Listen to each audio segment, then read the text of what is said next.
you.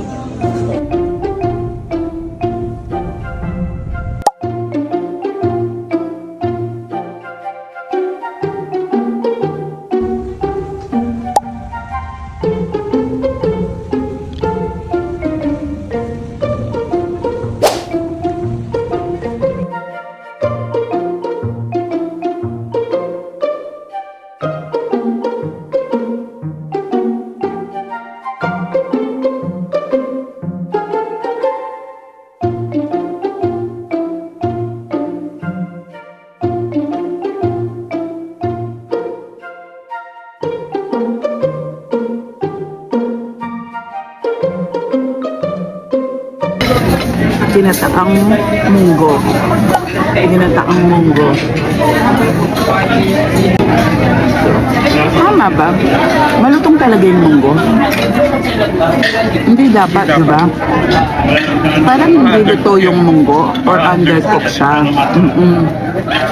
Ang naalala ko, smooth lang din dapat siya. Ang sakit noon, nagluluto rin ng ganito si Ma. So, kare-kare nila dito, dalawang version. Yung isa ito, pata, nakamix everything, pati gulay. Tapos, ayan, kakainin nyo na lang.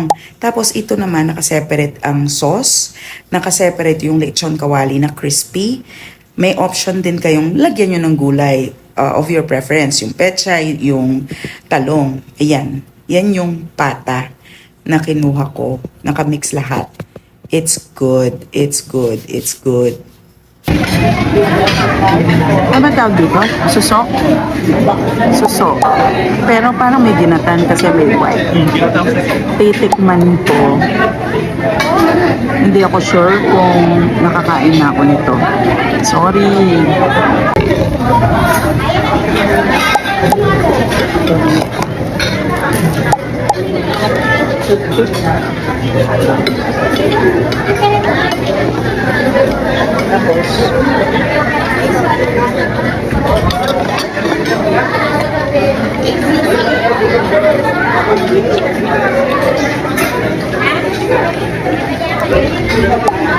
Parang oyster.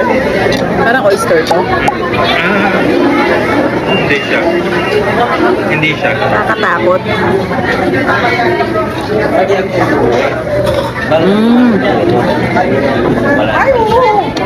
Texture niya parang dami. Yeah. Okay, not for me. Thank you. Siyempre, in a buffet Pinoy, hindi pwedeng walang pork sisig. This is also good, their version of pork sisig. Tapos ito yung kuhol, ginatan, pitichan, chicharon for me, mga lutong, soft crisp. Fried chicken is good also. Ito chicken barbecue, very tender, very malambot. Lumpiang hubad for our gulay fix. May pansit bihon din, java rice, and a plain rice for your option. Maha blanca for dessert na merong ano na nga ba yan? Corn at latik on top. Ito yung munggo, ginataan, gelatin, at ang various drinks na may cucumber. Ito yung cucumber na green. Itong isa ay gulaman, black gulaman. Ito ay blue lemonade at water. So malungkot tayo ng konti kasi nagki-crave ako lengua. Yung lengua nila dito masarap, masarap, masarap. Kaya ayun, we settled for their chicken barbecue and lumpiang hubad for the veggies dahil 50 plus na tayo. Gusto natin magulay. Very cozy yung place. As you can see, very spacious din. Tapos malakas din naman ang aircon. O eto, tusok-tusok daw. Kailan kaya merong hapag na ganito? So nagtanong ako, ang sabi, weekdays daw. Sabado kami pumunta. So ayun, next time. Ang alfresco, ang daming greens, luscious greens outside. So, ang galing na maging tambayan or pang-relaxan. Although dyan, medyo konting humid. Pero presko under the trees. Tapos, Ang lawak. Tapos pala, sa may likuran, may mga function rooms available for any function or parties na need natin. We can just always inquire and see. Tingnan natin yung kanilang website, Lola Ima. Tapos may coffee shop din sila on a separate building.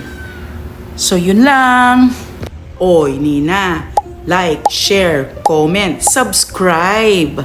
Thank you for watching. Until the next one. Oy, ni bye!